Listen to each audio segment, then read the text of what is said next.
I'm Rosie. This is Rosy Hardy Gardening. Today I'm going to do top 5 plants for sandy soils.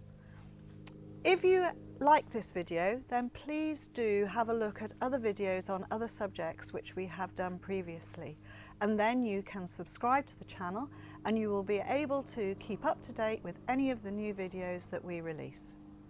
Let's have a look at the 5 top plants I have here for sandy soils.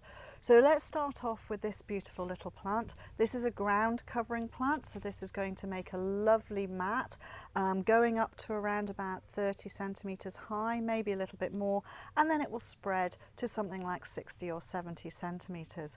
Wonderful little white flowers with a yellow centre to them, and they almost look and feel like dried flowers. It's really a beautiful thing. This is Annapolis Tripler, and it has lovely grey foliage, so you know it's going to tolerate sort of sandy and dry conditions, and then it just spreads out and holds up its strength like this. It is better in slightly drier conditions because it stays shorter and tighter and then really good. So you can hear that it's got quite dry flowers, and they're brilliant if you want to use them as dried flower as well. So they look a little bit like the dried flowers that you get, the helichrysums, but they are great and it will make wonderful growth. Once it's finished flowering, cut it back down and then you will get grey foliage sitting there, semi-evergreen through the winter months, and it comes back up. It's divisible, really excellent. Anaphalis Tripler. Going from that to one of the shrubby salvias. This is one of the slightly taller ones and slightly arching ones. This does not get really close and congested, I suppose is the best word. There are some which get really congested, really tight. This is much more airy. This is Silke's Dream. So the flowers are not quite red, they are sort of orange red, really soft colour, really lovely, and you get them coming out on these long spikes. The greenery and the foliage stay here at around about 45 to 50 centimetres, and then off each of these branches you'll get a long, slender, beautiful flower like this. So this is very good in dry conditions in your sandy soils, and it is one of those ones, if you look at one of our other videos, I will tell you how you treat it for the winter months. But it will flower freely for you from June right the way through till October. Salvia, Silke's Dream. And it has got that usual salvia perfume to the foliage. You either like it or you don't. Then we have got this beautiful little Origanum.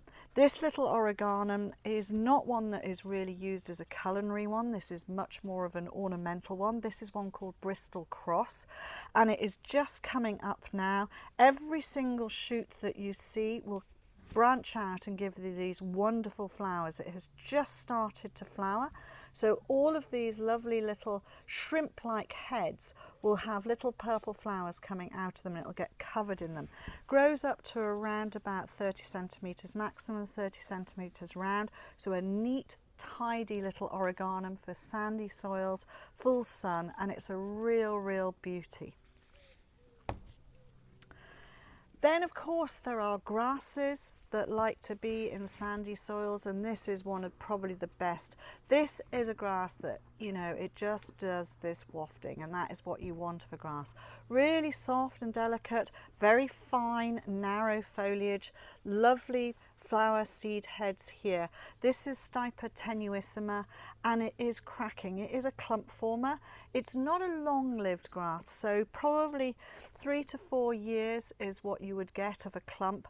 Once it gets a little bit brown in the middle, you just pull those bits out, and then each year it'll come up like this. It is a self-seeder, so if you don't want it to self-seed too much, then once you see the seed really coming on here, you can just grab all of it and it will come out in your hand like this, and then you will be able to keep that and put that onto a pot if you want some new ones, or take it away so that you don't have that seeding around too much.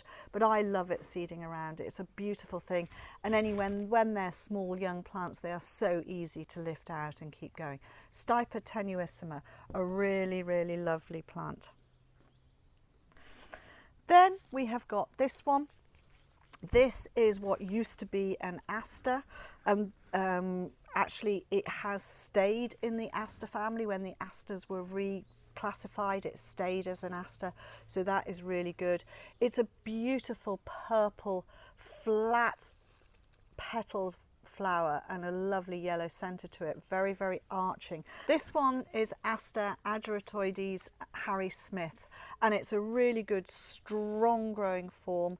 It's got quite hairy leaves and hairy stems, so it will tolerate dry conditions, but as I say, it will go in sandy, shady spots as well. Flowering late summer, so you're talking about August, September into October. Really good form.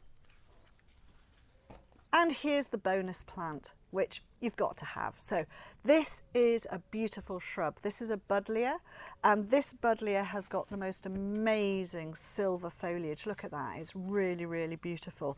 Now this one is something that is from Buddleja crispa, the species. It's got beautiful white flowers on here, silver foliage. This Buddleja is Davidii Silver Anniversary. It's been renamed and it is now Misty Morning. I don't quite know why, because Silver Anniversary is brilliant, because that is what it is. Has a beautiful perfume. It is a butterfly attractant. It does not get huge. It needs a sheltered spot, free sandy draining soil, and it is fantastic. So that is your bonus plant. Thank you very much for watching, and please do subscribe to the channel.